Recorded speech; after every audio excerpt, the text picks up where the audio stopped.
Hi, I'm Kara with Green Heart Glowing. I'm an autistic energy reader and I'm here to do a reading for the collective. If this resonates with you, please give it a like and subscribe. It really helps me out.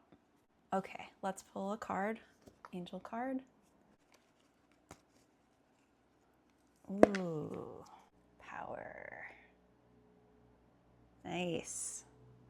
My commentary. Let's do Nature's Whispers today.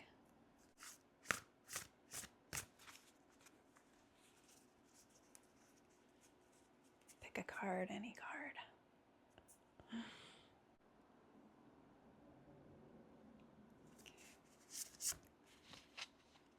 Ideal course of action. Card 37. It is easy to be overwhelmed in the planning of a new endeavor. Simplify your plans. Clearly envisage what you would like to accomplish and find ways to ensure you can stay on path. Eliminate self-sabotage or other behavior that might derail you. Determine what you desire next. Do this through daydreaming and visualizing what delights and inspires you. Trust that this is an important phase that is necessary to maintain alignment and clarity.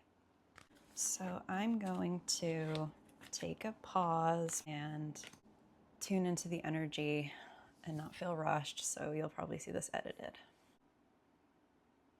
Okay. I'm hearing stop shrinking and believe in yourself, trust in yourself. So yeah, that is very in alignment too with the full moon on Saturday that we have in Aquarius, which is very much about embracing your weirdness, letting that part of you or those parts of you out that feel very shrunken back in order to be liked and accepted. Maybe in the past, being dialed down helped you survive, and not inauthentic. I think that the distinction that needs to be made is when we talk about becoming authentic and becoming true to yourself and stop hiding and stop masking yourself, it can bring up this feeling like almost of shame, where you can feel that you did something wrong by not bringing the fullness of who you are or who you feel yourself to be. And I just want to say that that is not what the call to action to bring your full self forward is trying to say to you. There are plenty of reasons why we choose what's called wise discernment when we're around certain people. Maybe in the past, either with that person or with people who have the same energy as that person, it didn't turn out well for us when we had a different opinion or when we brought out that silly little kid part of us, or we were feeling sad or feeling some type of way that brushed up wrongly, not wrongly that we did that, but incompatible to the person that was receiving it. Maybe it brought up some part of their own unhealed self in a way that clashed. When we're young and, we're learning how to socialize and be with the world, we take all of that input and we start sculpting who we are and what does get liked and what doesn't get liked. The unfortunate part of our society that gets constantly reinforced is that there are certain parts of human characteristics that seem to be what we consider normal and acceptable.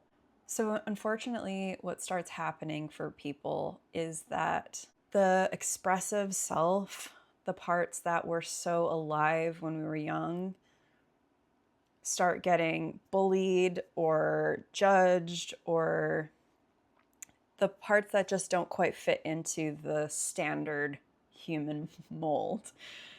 And what's funny about the standard human mold is that hardly anybody actually fits into it.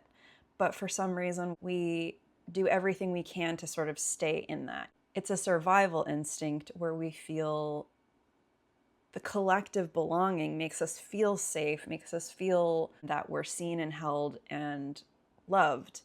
And so the people who feel like they have to really take on the more socially acceptable standard version of who they are can start to feel misalignment within themselves and within the way that they portray themselves to the external world, which can cause a diminishing of inner power and can lead you to burnout, can lead you to depression, and can make you feel like nothing really fits anymore or nothing really inspires you anymore. And so going back to the idea of why we choose to suppress parts of who we are when we're around certain people, it's really more of a survival instinct that just gets prolonged. So before you can really step into that feeling of this is who I am, this is actually how I feel about this particular thing, and begin to unravel those parts that have been suppressed and that you have felt weren't safe to bring out, you have to first work with why have you been suppressing them in the first place, and being really gentle with the part of yourself that needed to make yourself smaller in order to exist in the world and be safe in the world in the way that you at the time felt was necessary. Because you can't go from suppressing all these parts of yourselves to all of a sudden here you are in the world. And it's too far of a jump psychologically, emotionally, because you're gonna start coming up against each different gate of why you stopped doing it in the first place. And that's gonna be a process of slowing down with each part that wants to have you turn towards it and meet it with love and compassion and acceptance. That's the key to showing the world who you are.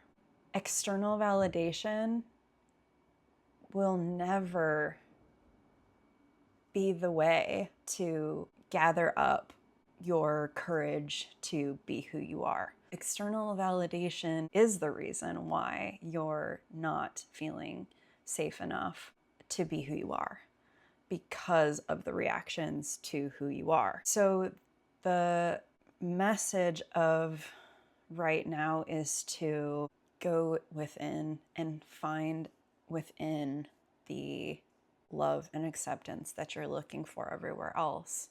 A lot of people are feeling very numb and disconnected. And a big reason why that is because of this pressure to suppress, to water down. All of that aliveness gets buried, and then we start disconnecting and feeling numb and feeling burned out.